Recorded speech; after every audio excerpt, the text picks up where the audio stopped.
আসসালামু আলাইকুম। আমি শুধু এটুকু বলার জন্য, আমি সারাদিনে যত মিটিং করি, এ পর্যন্ত যত মিটিং করে এসেছি,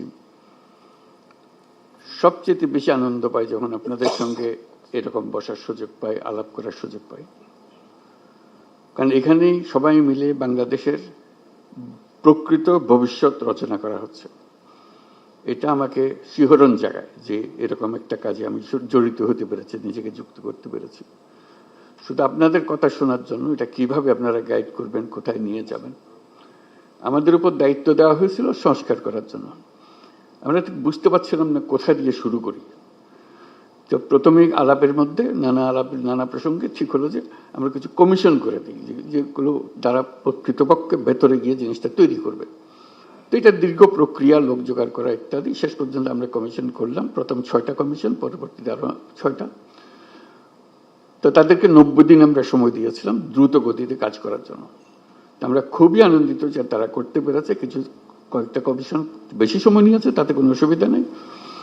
এখন কমিশনের রিপোর্ট আসলো, এরপরে আমরা যে ঐক্যমত্য গঠন করতে চাচ্ছি সেটা কিভাবে হবে, সেটার থেকে একটা আইডিয়া আসলো যে একটা ঐক্যমত্য কমিশন বলে আলাদা একটা কমিশন করি। তো সেটা যে ফলপ্রসূ হয়েছে, সেটা প্রফেসর আলী রিয়াজ সাহেব যখনই আমার সঙ্গে বৈঠক করেন, আমি অত্যন্ত আনন্দিত হই যেভাবে আপনারা সহযোগিতা করেছেন, আনন্দ সহকারে পার্টিসিপেট করেছেন। এটা কেন জানি আমার মনে হয়েছিল যে এটা হয়তো সবার আগ্রহ হবে না, কবে পাশ কাটিয়ে যাবে বা ভেতরে ঢুকতে চাইবে না। আমি অত্যন্ত আশ্চর্য হয়েছি এবং অত্যন্ত আনন্দিত হয়েছে যে কত গভীরভাবে আপনারা এটাতে গিয়েছেন। এবং শুধু ওনাদের সঙ্গে, কমিশনের সঙ্গে আলাপ করে না, নিজেদের ভেতরে আলাপ করেছেন এবং আন্তরিকভাবে বুঝে আমাদেরকে বলার চেষ্টা করেছেন, আপনাদের সঙ্গে বিতর্ক করেছেন কমিশনের সঙ্গে।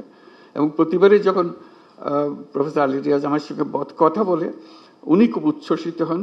এটা আমাকে অত্যন্ত হৃদয়ে টাচ করে আমাকে, যে এরকম আগ্রহ নিয়ে সবাই যদি আমরা বসি, নিশ্চয়ই একটু ভালো কিছু এর মধ্যে থেকে আসবে।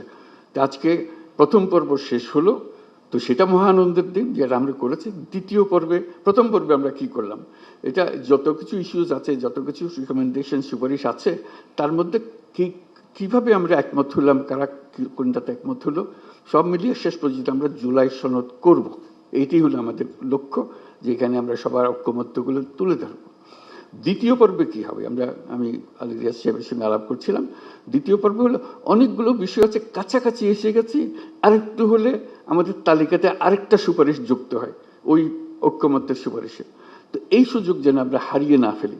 এই দ্বিতীয় পর্বের আমি যদ্দূর বুঝছি, প্রফেসর আলী রিয়াজ তারা ব্যাখ্যা করবেন যে এই আলাপটা নিয়ে যেটুকু তফাৎ ছিল, দূরত্ব ছিল, সেই দূরত্বকে গুছিয়ে এনে যাতে আমাদের জুলাই সনদে বর্তমানে যতগুলো ঐক্যমতের বিষয় আছে তার মধ্যে যে আরো কিছু যোগ করতে পারে, দেখতে সুন্দর লাগবে। জাতীয় একটা সনদ হলো, অনেকগুলো বিষয়ে আমরা একমত হতে পেরেছি।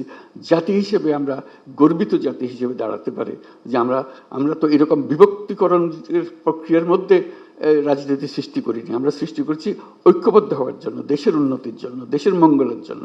আজকে সেই সবাই উপস্থিত থাকতে পারে, আমি নিজেকে সৌভাগ্যবান মনে করছি। আশা করি আমরা সেই পর্বে ঢুকতে পারবো এবং সেই পর্বে অত্যন্ত চমৎকার একটা জুলাই সনদ আমরা তৈরি করতে পারবো। সবাইকে ধন্যবাদ।